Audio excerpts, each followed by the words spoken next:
Good morning guys. तो आज हम देखने वाले हैं फ्लेक्चरल फार्मूला कैसे डिजाइन करते हैं। फ्लेक्चरल फार्मूला हम लोग को 10 स्टैंडर्ड में फिजिक्स में आ चुका था, बट अपन को पता नहीं था। बट ये formula diploma degree mechanical engineering civil engineering में आता है। मैकेनिकल इंजीनियरिंग में सॉम में फार्मूला यूज होता है स्ट्रेंथ ऑफ मटेरियल्स में, और सिविल इंजीनियरिंग में मैकेनिक्स ऑफ सॉलिड में यूज होता है। तो फार्मूला क्या है? Sigma upon y. ये जो रहता है stress upon Y is equal to M upon I is equal to E upon I. तो ये सिंपली डिराइव कैसे करते हैं आप आज देखने वाले। तो हम देख सकते हैं यहाँ पे ये सिग्मा है। सिग्मा क्या रहता है? सिग्मा स्ट्रेस रहता है। वाई क्या रहता है? वाई कौन सा भी सेक्शन रहता है, अगर रेक्टेंगुलर सेक्शन रहेगा तो वाई हमेशा उसका डी बाई टू लेते हैं हम लोग। सॉलिड सर्कुलर सेक्शन रहेगा, हॉलो रहेगा, तो भी अपन उसका डी बाई टू ही लेते हैं वाई। ये जो रहता है एम मोमेंट रहता है, ये जो आई रहता है ये रहता है moment of inertia. E in modulus दिया रहता है। आर जो रहता है वो डी बाई टू से आर रेडियस अपन नोट करते हैं। तो हम जब ये फार्मूला जब डिराइव करते हैं तो इसमें सब बेसिक्स है। बेसिक के लिए अपन को बस एक ही फार्मूला याद रखने का है, वो रहता है इसमें ये जो फॉर्मूला है y square into D A is equal to I रहता है। ये जो आई रहता है ना, ये ऐसे भी डिनोट होता है, फिजिक्स में डिनोट कर चुके हैं। ये फॉर्मूला आपके अगर याद रहेगा तो ही अपन लास्ट तक जा सकते हैं इस फॉर्मूला के। तो नाउ अब अपन डेरिवेशन के पास जाते हैं। तो आ जाओ, पहले क्या करोगे दोस्तों, एक बीम कंसीडर करो। बीम, ये बीम है, देखो ये बीम को मैंने सपोर्ट दिया, और अगर ये बीम के ऊपर एक लोड गिर रहा है तो ऑब्वियसली ये बीम सैग होगी ऐसे, है ना। इसको सैगिंग बोलते हैं। अगर हॉगिंग रहेगा तो ऐसा होता है, ये सैगिंग हो गया। तो सैगिंग हो गया तो अपन क्या करेंगे अभी, ये बीम समझो ऐसा, ये बीम है पूरा। ये बीम के ऊपर जब लोड गिरता है, लोड तो लोड कैसा सेंटर पे लोड गिरेगा, सेंटर पे इधर। तो सेंटर पे जब लोड गिरता है तो बीम सैग हो जाएगी। तो अपन क्या करेंगे, एक सेक्शन लेंगे, बीम का एक सेक्शन ये बीम का सेक्शन ले, वही हम इधर कंसीडर करेंगे, यही सेक्शन लेंगे। और ये सेक्शन अभी क्या करेंगे, ये बीम अभी जो लिए ये भी हमको ऐसे ड्रॉ करनी है अपने को। तो यहाँ पे यूज करता हूँ बीम ड्रॉ की। जो सेक्शन यहाँ पे हमने कट किया है वही सेक्शन हम जूम में करो, जूम में इधर लेके आओ। तो ये बीम जो रहती है, ये बीम में एक न्यूट्रल एक्सिस निकालो, न्यूट्रल एक्सिस जो अपना न्यूट्रल एक्सिस है।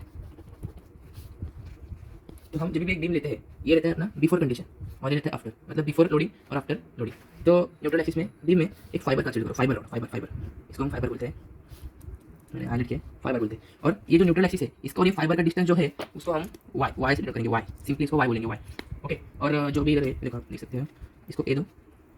ये इसको ए दो, इसको बी दे दो, मतलब कैसा क्लॉकवाइज जाएगा ना। इसको ए बी दो, इसको सी दो और इसको डी दो। ये जो स्ट्रिप बन गया इधर फाइबर का, इसको पी दे दो, इसको क्यू दे दो। और इधर जो पॉइंट है ना न्यूट्रल एक्सिस का, ये जो सेक्शन को पॉइंट कर रहा है ना रिफरेंस टू सेक्शन, इसको आर दे दो, इसको एस दे दो। यहाँ पर दिख रहेगा तो देखो, इसको ए, इसको बी, इसको सी, इसको डी। ये जो इधर जो पॉइंट हुआ है सेक्शन को टच फाइबर का, उसको हमने पी क्यू दिया है और ये आर एस दिया। ये बस पॉइंट्स ध्यान में रखो। और अभी देखो जब मेरा हैंड्स देखो आप कैसे, जब बीम पे लोड आ रहा है तो बीम ऐसा हो रहा है, टेढ़ा हो रहा है, इधर लोड सेंटर गिर रहा है तो बीम सैग हो रहा है, तो बीम ऐसा मोमेंट जनरेट कर रहा है, देख सकते हो आप ऐसा मोमेंट जनरेट कर रहा है। तो इधर बस सिंपली मोमेंट निकाल दो। तो अपन स्टार्ट करते हैं। बेसिकली अभी जो ये बिफोर कंडीशन, बिफोर अगर इस पर लोड डाला तो ये जो सेक्शन है वो अपन निकालेंगे, वो भी अभी सिमिलर ही हो जाएगा, बस वो अपने को दिखाना पड़ेगा कैसा हो गया उसका। ये देखो ऐसा हो जाएगा वो, तो इतना नहीं होगा, इतना जल्दी से निकाले। बट ये देखो अब मैं जब ये ड्रॉ कर रहा था आप देख सकते हो ये जो पोर्शन है ये कम ड्रॉ हुआ है और ये जो पोर्शन ज़्यादा ड्रॉ हुआ है। तो जब भी कौन सी चीज़ बेंड होती है, बेंड अभी क्या हुआ, इस सेक्शन पे लोड गिरा तो ये बीम बेंड हो गई, सैग हो गई, सैगिंग बोलते हैं, सैगिंग। और हॉगिंग इसको बोलते हैं, ये हॉग हो गई और ये हमारी सैग हो गई है, सैग बीम सैग हो गई। तो अब ये बीम सैग हो गया, आप देख सकते हो ये जो ऊपर का एरिया मिला है अपने को ये कम मिला है, और ये नीचे का जो है वो ज़्यादा एक्सपांड हो गया है। तो जब ज़्यादा एक्सपांड होता है तो नीचे हो गया है टेंशन, नीचे का पार्ट है अंडर टेंशन, और जो ऊपर का जो कम वाला पार्ट है वो है हमारा अंडर कंप्रेशन। ओके, इसको हम बोलते हैं अंडर कंप्रेशन, इसको बोलते हैं अंडर टेंशन। तो सिमिलरली ये जो फाइबर रॉड, ये जो स्ट्रिप हमने कंसीडर की है फाइबर की, वो भी एक्सपांड हो जाएगी अंदर। तो वो ऐसा एक्सपांड कर दो इधर, और हमारी जो न्यूट्रल एक्सिस थी वो भी एक्सपांड हो जाएगी, इसको न्यूट्रल एक्सिस दे दो। और अभी हम लोग ने एक रेड, अभी देखो आप मेरे से निकाला है। ये चीज़ हम कब यूज़ करते हैं, जब हम लोग एक सर्कल ड्रॉ करते हैं, सर्कल। तो अपन एक जो ये पॉइंट है, ये पॉइंट से लेके मैं न्यूट्रल एक्सिस तक, और न्यूट्रल एक्सिस तक मैं रेडियस मान सकता हूँ, इसको एक सर्कल ही मान सकता हूँ, इसको एक मतलब आप देख सकते हो। देखो इधर देखो एक सेकंड, ओके चलो ये थोड़ा ड्राइंग जरा डेंजर बना है। ये एक रेडियस मतलब एक कट पोर्शन दिख रहा है ऐसा पिज़्ज़ा की स्लाइड के जैसा, तो एक रेडियस मानो, इसको एक रेडियस है। तो ये जो ओ पॉइंट है हमारा, ओ पॉइंट, ये जो ओ पॉइंट है, ओ पॉइंट न्यूट्रल एक्सिस तक, इसका जो डिस्टेंस रहता है वो रहता है हमारा आर, इसको आर ले लो, इतना डिस्टेंस। हाँ, और ये जो फाइबर रॉड है इसका डिस्टेंस तुम लोग को पता ही है, इधर ऊपर मैंने बताया था जो न्यूट्रल एक्सिस है उसका और ये फाइबर के बीच वाला डिस्टेंस कितना है, इधर देखो इधर कितना है, वाई, ये वाई है न्यूट्रल एक्सिस और फाइबर के बीच। और ये जो है जो सर्कल का रेडियस लिया हमने न्यूट्रल एक्सिस तक, ये न्यूट्रल एक्सिस, ये देखो ये न्यूट्रल एक्सिस देखो, ये एक सर्कल का रेडियस है तो ये न्यूट्रल एक्सिस तक, इधर तक आर ले लो। तो आपने कोई कंडीशन बताए ई जो रहता है अपना, E therefore E is equal to, E का मतलब क्या, स्ट्रेन रहता है, स्ट्रेन का फॉर्मूला क्या रहता है, change in length upon original length. तो अभी हाँ मैं आपको ये बताना भूल गया कि आपने जो इधर ये लिया था ए सी ए बी जो नोटेशन लिया था वो आपने को नोट करने के, बट इधर नोट करते समय बस ध्यान रखना इधर जो आप दे रहे हो वो ए डैश से स्टार्ट करो, ए डैश, ये क्या था ए डैश, ये होगा हमारा बी डैश, ये होगा हमारा सी डैश, ये होगा हमारा डी डैश। ये क्या था स्ट्रिप का, इधर पी डैश लिखो, इधर लिखो क्यू डैश, और ये जो न्यूट्रल एक्सिस का था इसको लिखो आर डैश, इसको लिखो एस डैश। तो ये सब लिखने के बाद अभी change in length upon original length. अभी देखो हमारा ओरिजिनल लेंथ क्या है, पी क्यू, ठीक है, अपने को पी क्यू पता है। अब क्या हुआ, लोड गिरने के बाद पी क्यू एक्सपांड हुआ, तो हम लोग क्या बोल सकते हैं, मतलब P Q minus P dash Q dash करने के बाद, मतलब अगर देखो ये है हमारा ए बी पॉइंट है, अगर वो चेंज इन लेंथ हुआ है तो अपने को ये चेंज इन लेंथ फाइंड करने का है। तो अपन अपने को पूरा ये पता है, मतलब ए बी पता है, तो अपन ए बी से माइनस करके ये पॉइंट माइनस किया ए बी से, तो अपने को ये लेंथ मतलब देखो अभी देखो पी क्यू है, पी क्यू की लेंथ अपने को पता है, इनकेस अपने कंसिडर किया पी क्यू की लेंथ, पी क्यू पे प्रेशर गिरा है और कुछ तो लोड गिरने के बाद कुछ तो चेंज हुआ है, तो वो चेंज इन लेंथ फाइंड करने हमने बड़े से छोटा माइनस करते हैं, तो अपने बड़ा जो है पी क्यू के वैल्यू पे तो बड़े से छोटा अपने माइनस कर दिया, तो P Q minus P Q P dash Q dash ये बस कंसिडर करो, इसमें कुछ लॉजिक लगाने की जरूरत नहीं है, तो बस पी क्यू ओरिजिनल लेंथ ले लो और पी डैश क्यू डैश एक चेंज इन लेंथ है, मतलब समझ रहा, P Q A original length minus change in length करते हैं, तो अपने को जो चेंज इन लेंथ है वो मिलता है, बस सिंपली समझ लो, तो अपना फॉर्मूला क्या change in length upon original length, बस ये इसको 1 दे दो, ये बहुत इंपॉर्टेंट फॉर्मूला है, ये रट लो, बस इसके ऊपर ही पूरा आगे समझा, अपना आगे सॉल्व करते हैं। तो हमने पीछे के साइड में देखा अपने ये निकाला, तो हम लोग ये फॉर्मूला इधर लिख देते हैं, चेंज लेंथ ओरिजिनल लेंथ मतलब क्या था, P Q minus P dash Q dash upon original length हमारी पी क्यू थी, इसको 1 दे दो। अभी अपने हमने 10वीं में पढ़ा था ज्योमेट्रिक सेक्शन, पता है हमको ज्योमेट्रिक फिगर रहते हैं, तो हम लोग लिख सकते हैं according to geometry of figure देखो आप, ये जो ओ है अभी इधर देखो, ये ओ फिगर है, ये हमारा फाइबर है और ये हमारा न्यूट्रल एक्सिस है, ओके, तो ये ओ पॉइंट है, ये पी क्यू है, पी डैश क्यू डैश और ये R dash S dash point है, दिख रहा है आपको, अगर नहीं दिख रहा तो मैं जूम कर देता हूँ इस पर, ये देखो P dash Q dash R dash S dash है, तो इसमें क्या करने का अपने को, ये जो पी डैश क्यू डैश है देखो, मतलब अभी इसको और जूम करता हूँ, मतलब देखो ये पी डैश क्यू डैश है, देखो ये ऐसा ही सर्कल फॉर्म हो रहा है आर डैश एस डैश के लिए, मतलब O P Q is equal to O R S, मतलब triangle O P Q is equal to triangle O R S dash dash dash dash dash dash, ऐसे लिख सकते हैं ना, मतलब ओ पी क्यू जो है वो अपने ओ आर एस से सिमिलर है, ये हमारा जियोमेट्री ऑफ फिगर, तो अपन ये जियोमेट्री ऑफ फिगर अभी दे देते हैं, तो अपन कैसे लिख सकते हैं, तो geometry of figure P dash Q dash upon R dash S dash, अभी इसकी लेंथ लिखनी है अपने को, लेंथ इसकी रेशियो, मतलब जब भी हम रेशियो लेते हैं ना तो ज्योमेट्री ऑफ फिगर से अपने को रेशियो मिलता है, तो P dash Q dash upon R dash S dash, तो अभी इसका लेंथ क्या है, ये देखो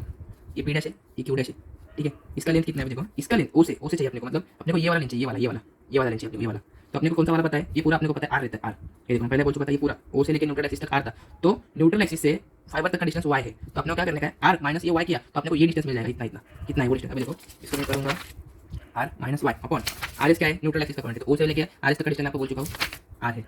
तो सिंपली आर लिखो, तो अभी इसको आगे अपन सॉल्व करते हैं, अभी ये जो इधर तक आ गए मतलब अपने 30% कवर किया है, अभी आगे करने का, इसको क्या करते हैं अपन मल्टीप्लाई बाय -1, बोथ टर्म्स दोनों टर्म्स को मल्टीप्लाई बाय 1 कर दे दो, मतलब -1 इंटू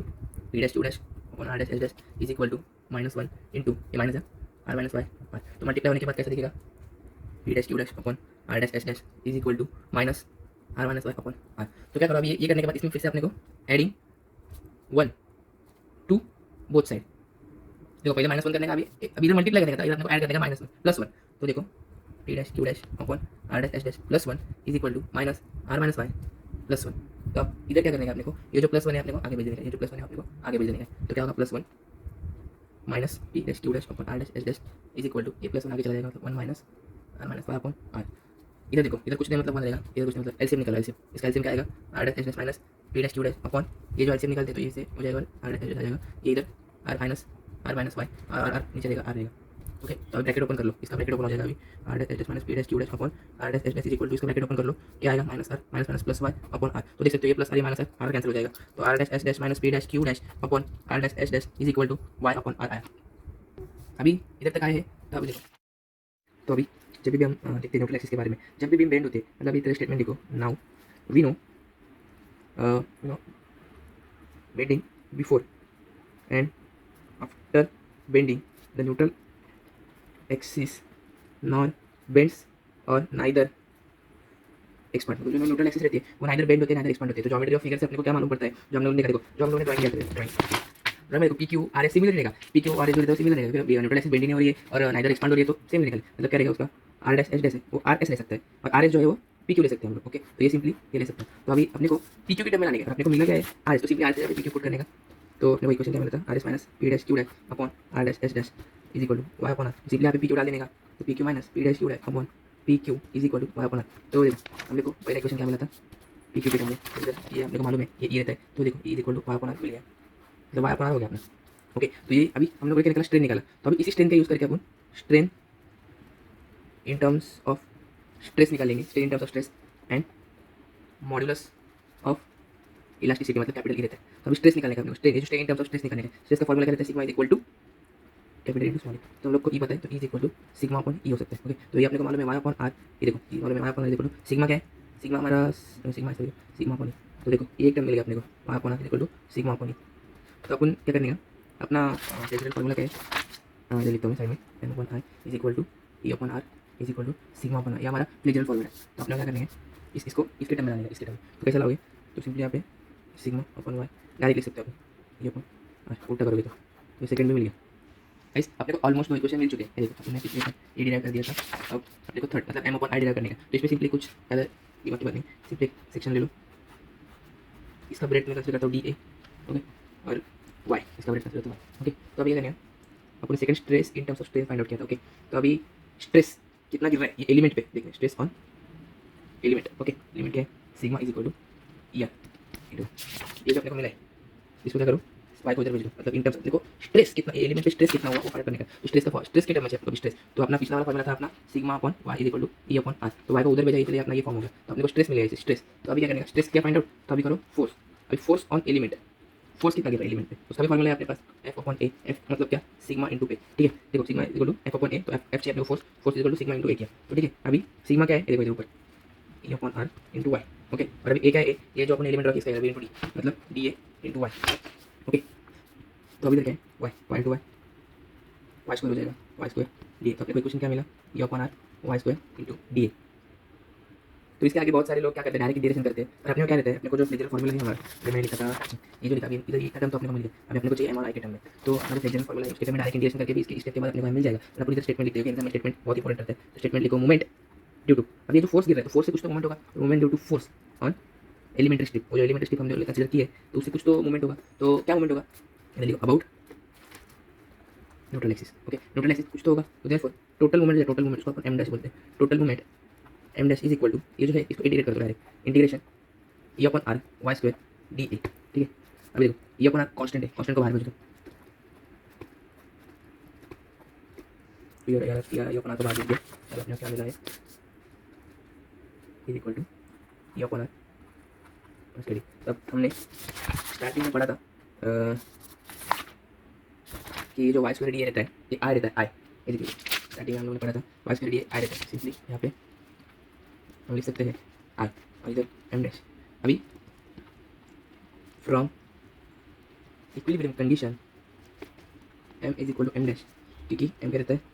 अप्लाई लोड एक ही है, इसलिए M is equal to M dash लिख सकते हैं। Therefore M is equal to E upon R into I, ये आई इधर क्या करें मल्टीप्लाई करें, उधर जाकर हो जाएगा divide, is equal to E R. इससे हमको दूसरी भी इक्वेशन मिल गई। तो इस इक्वेशन से अब देखिए आप एग्जाम में इसको इक्वेशन मार्क करो, 4 मार्क करो, उसको 3 मार्क करो इसको, तो ऐसा मार्क कर इक्वेशन मार्क करके आप लिख सकते हो। तो डायरेक्ट मैं कंक्लूड कर सकता हूँ कि from equation 1, 2 and 3 sigma upon Y is equal to M upon I is equal to E upon R हम लोगों ने प्रूफ कर दिया है। ये ऐसा ही है प्रूफ, अगर आप और कुछ स्टेटमेंट इसमें ऐड करना तो ऐड कर सकते हो, बट ये यही स्टेप फॉलो करो, इससे आपको समझेगा। तो this equation is also known as flexural formula और फ्री बेंडिंग फार्मूला। ये हमको मॉस सॉम में जो हमारा थर्ड चैप्टर है moment of inertia in bending stresses, इसके लिए यूज होता है। तो ये हम लोगों ने डिराइव कर दिया है फार्मूला।